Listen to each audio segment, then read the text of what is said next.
Blacks were treated worse in Africa by other blacks. Listen. I thank God for slavery, because I wouldn't want to be an African. I don't give a damn about Africa. Yeah. God damn! What the f? That's insane! You heard what this nigga said, man?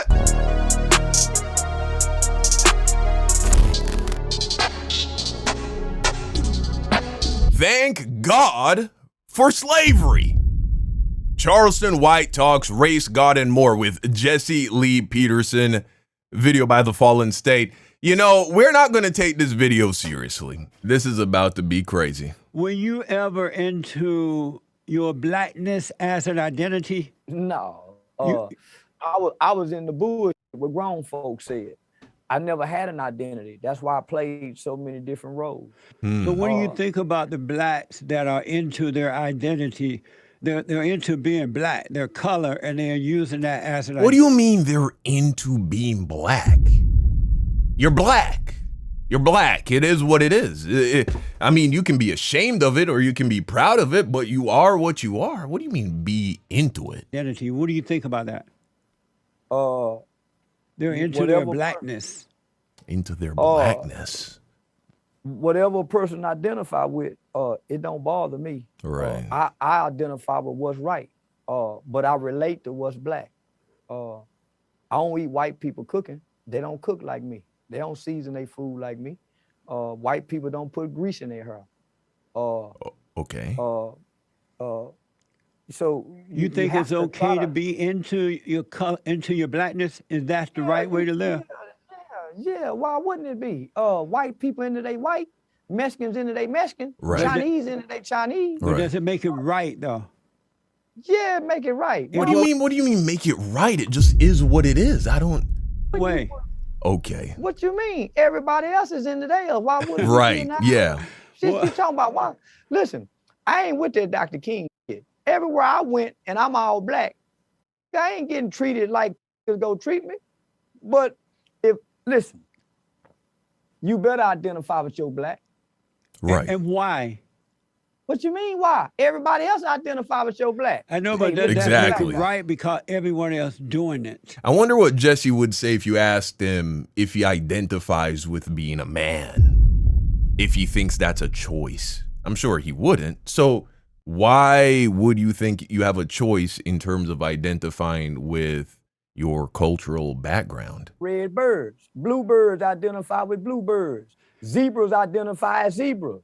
Amazing. How you go not identify what you are? Nature. You didn't get to pick this? Did you ever hate white people? Yeah, And do you still hate them? but nothing. No, I didn't hate them then. It was just a thought, because that's what you hear. And how did you see white people at the time that you hated them? What made you hate them? Listening to bullshit as a kid, same reason white people fear black people. Listening to their bullshit uncles and granddaddies. Right. We don't get to know one another until we grow up and start going to school, going to college, getting our own jobs. But in the beginning, we sitting around at Christmas, hearing our uncles say some racist shit, hearing our racist granddaddy say some white people sitting around. I didn't have that experience personally, though. Growing up, I never heard that kind of rhetoric about any group of people. But then again, I grew up in Jamaica. You know what I'm saying? Our relationship with race is a little bit different than over here in America. Hearing racist, black folks sitting around hearing president. Ain't no vice versa. So what happens is children mimic what they see Right. Yeah. and repeat what they hear, whether it's right or wrong. So even a little white kid, he don't know what the fuck he's saying. Same with the little black boy. I got a racist teacher. You don't know racism. Most black people don't know racism because racism is so hidden in the fabrics of this country. You don't know it's there, motherfucker, but it's there. How did you It's so overcome hidden. hated whites? I started white girls at an early age. Okay. On white girls at an early age. Wow. I ain't bullshit. My mama moved. Listen, I'm one of the first to live among white folks in the 80s. My mama moved us to Pantego, a notoriously known all-white community. Yeah, I went out there and realized white girl like, yeah. My mama them say, my mama, my grandmama them say, hey, listen, they not racist, but a black woman's biggest fear, if we move around white people, the white girls go holler rape. We done seen what happened to yeah. Emmett Till and every other Right. like to chasing that white girl. So now, man, oh shit, now, man. Once I went on white girls, ain't nowhere in the world like I hate white people. Good at white girl pussy. So what do you think about? Wow. About this war that's going on between the blacks and the whites today? You know, it's funny. On stream, I reacted to this video where somebody went into one of the most racist towns in America, somewhere in the Ozarks area, and there was this old white guy, and he said the same thing. You know, he acknowledged that in the past he used to be racist, and then the interviewer asked him what changed his mind, and then he was like, he started fucking with black girls. As soon as he started having sex with black girls, he's like, I can't hate these people. It's too good. Once upon a time, no. Once upon a time, no, I didn't like white people. I loved a few black women's, and that's when you started opening your mind. So it's crazy that Charleston's saying the same thing. Maybe that's the solution. Maybe that's why the racists don't want interracial marriage. It's crazy that something like that really could change a person's mind. That's insane to me. Listen, it's gonna be over with. I tell you all the time, go make a baby with pussy heals, apparently. Pussy heals all wounds. White girl. But most black people think that white people are their enemy today. What do you think about that? What are you talking about? What are you talking about? This nigga spreading lies. Not after the Kardashian. After keeping up with the Kardashian, racism is just about to be over with. But they use it for everything. The mulatto, I got mulatto babies, so I don't know racism. Listen, I'm one of the only niggas I know that damn near every race of woman you can think of. I done had loud Japanese. So I don't know nothing about racism. If that's how you stop racism, and shit orgies, parties, but that's how you stop that shit. But the mulattoes.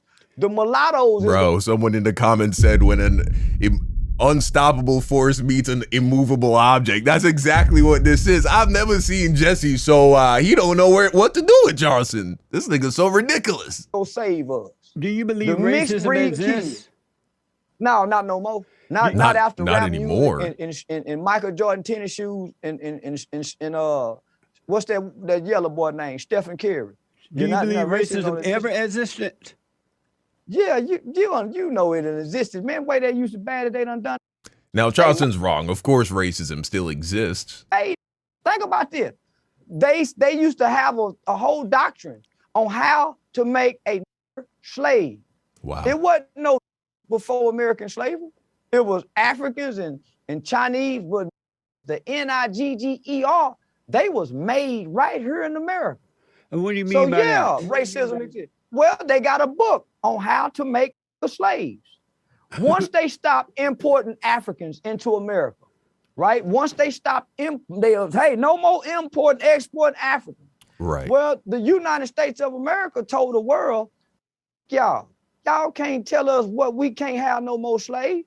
So we gonna start breeding these motherfuckers right here. Okay, we can't import them, so we gonna make them right here. But in Africa, so they made in Africa, before the Arabs went there and bought the blacks from the other blacks were treated worse in Africa by other blacks. Listen, I thank God for slavery, because I wouldn't want to be an African. I don't give a damn about Africa. God damn! What the fuck? That's insane! You heard what this nigga said, man? What? I'm glad they came and got our mother up out of Africa. I don't attach myself to Africa. I'm a proud American. Yeah. So I don't. Nah, this nigga lost, bro. Because if you understood the relationship between the transatlantic slave trade and the fact that Africa is in the state that it is in today, you would understand that a part of the reason you don't want to be in Africa is because they are still suffering from the consequences of the sins of their past for how they were involved in the slave trade as well. Now, and how they sold out, many of the leaders of these African nations sold out to Europeans and exploited the land. And so together, you know what I'm saying? You can't be like, thank God for slavery, because I would prefer to live as a black person in America than a black person in Africa. And also, that's foolish propaganda. You have African millionaires and billionaires, I imagine. So anybody can make it anywhere if you really, you know what I'm saying, dial into the right frequency. But I get what Charleston's saying. Yeah, if I had to choose between living in an African country and living in America as a black man in terms of what land is it easiest to become wealthy and powerful? With the limited information that I have, I would say America. I mean, shout out to O'Shea Duke Jackson, someone we react on a consistent basis, born and raised in California, moved over to an African country. And he says it. He says as much as he loves Africa and African people and all that, he thinks it's harder to build yourself as a businessman in the country that he's currently living in Africa. I think he's in Ghana, if I'm not mistaken. So I asked ChatGPT, is there a relationship between modern African poverty and European colonialism and slavery? Short answer, yes. While it is not the only factor, the historical impact of these events created deep structural problems that continue to shape African economies and societies today. Here's a breakdown. Now, I'm not going to read all of it, but here are the broad strokes. Massive population loss. Millions of Africans were forcibly taken to the Americas. Some historians estimate up to 12 to 15 million people were enslaved. Now, remember, these are people that were taken from small African nations. It is an established fact that Europeans went into these African nations and kidnapped millions of people. Now, check this out. The largest nation at the time was known as the Kingdom of Congo. It doesn't exist anymore. It has been divided up into multiple nations that we know today by, for instance, the Democratic Republic of Congo, Angola, and several other countries. Check this out. By the 1700s, the population had been cut by more than half due to the Atlantic slave trade. At its peak, it only had 2 to 3 million people. And so when you lose 12 to 15 million people spread out amongst other nations, strong working age young men are the backbone of any society. Imagine if America lost half of its population, what that would do to the future of this country. You can find videos about how South Korea, for instance, is on the brink of collapse.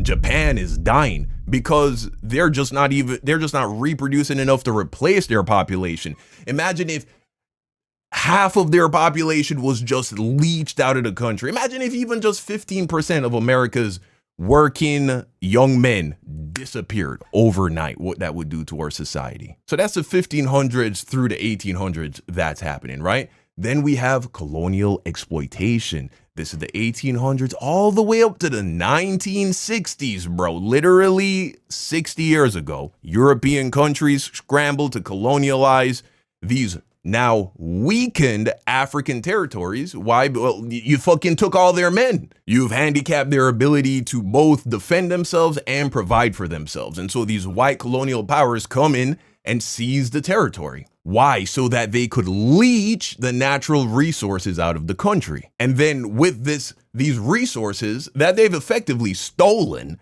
they stole the labor to build American wealth. They stole the resources in Africa to build European wealth. This is the same wealth that they flaunt today, and racist white supremacists like to talk about. Oh, well, you know, Britain is so great and America is so great and all these immigrants, these Africans, they want to come here because it's so great. Yeah, well, maybe if you had left their people, their men, and their fucking shit, their natural resources, you would be trying to move to Africa. But it doesn't just stop there, right? Look at what else they did. So these European colonies, they came, they seized territory. They didn't go to African nations and say, oh, we're just going to now control this African nation. They created new territories, drew new arbitrary lines in the sand. And what did that do? Oftentimes it put conflicting African tribes, nations, regions together, people who didn't really fuck with each other, people who didn't really like each other. Sometimes we're even at war with each other. Well, now they have been bordered off, put in this same territory. What happens when these African countries get independence and the controlling colonial powers depart? Well, now after hundreds of years, these people are being forced to live amongst each other still, leading to civil wars and ethnic tensions. You took the men, you leached out the resources. You destabilized the nations by putting people together who had no business being together. And while you were there, you prevented the black people from participating in government in any meaningful way, holding any significant positions of power, right? Then you leave, creating a power vacuum, creating a leadership vacuum in the hands of these people who are now financially unstable for a plethora of reasons, and they lack the knowledge and experience of running a government. The end result, the countries are struggling. They become desperate. And then who comes in? The IMF, the International Monetary Fund, creating debt traps. Western powers and global institutions like the IMF gave loans under exploitative conditions, right? So basically, it's like how credit card debt has pretty much fucked just about every American. It's insane. The interest rates are insane and ridiculous. And it's crazy how these countries are borrowing money built off of the wealth that was stolen from them. It's insane, bro. It's sick. And so, although I understand the short-sighted view that Charleston White and probably many Black Americans have of, oh, well, I'd rather be a Black American than an African. Yeah, we were enslaved. Our people were enslaved in this land, but it looks like shit panned out better for us. And, you know, I'd rather be a Black American than be born in Africa. Well, the same reason, the same evil that brought your ancestors over here to build the wealth of this country is the same evil that robbed those African countries of the resources and the manpower to make those nations strong. Africa's history is filled with advanced civilizations and wealthy empires, highly organized societies. And guys, just like how we got sellouts over here, you got sellouts over there. You have sellouts in every group of people, bro. You got white people selling out white people. You got Black people selling out Black people. And when I say white people selling out white people, I really mean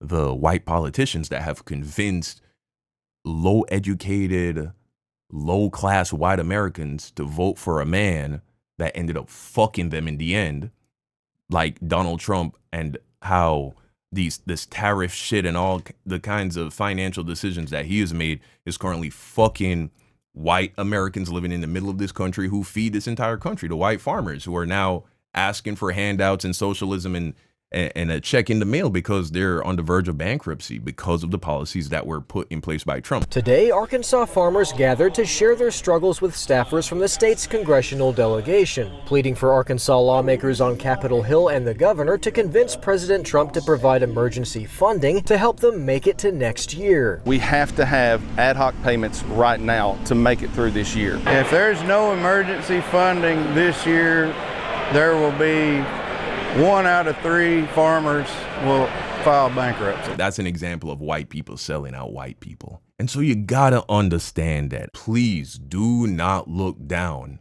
on our African brothers and sisters in Africa because of the state of their society. And I gotta say, this is one of the things that I do see in FBA spaces that really does hurt my heart when I see them just attacking Africa and African culture, saying shit like, oh, you fleed to come to America because your country is failing. Nigga, the reason their country is failing is because they stole your great-great-great-grandfather from Africa. This is another reason why I think the narrative that Black Americans are native to this land is also a form of destroying Black people all around the world. Because if you don't make that connection, that is yet another way to separate and divide. Those countries, a lot of them are in the state that they're in because they stole your great-great-grandfather and grandmother to come here and build wealth for white people. All right, I know I said I wasn't going to get serious in this video, but you guys know that I love going over this shit, man. I love us all coming together and being educated. And in that education, we are freed from the bondage of white supremacy. Well, there you have it, folks. They go on to talk about Jesus and some other things that really didn't interest me. But yeah, Charleston White, Jesse Lee Peterson, what the fuck? May I never find myself alone in a room with these two niggas, man, because that shit would not go good. Y'all let me know what you think about this conversation in the comment section down below. Thank you for watching. Peace out.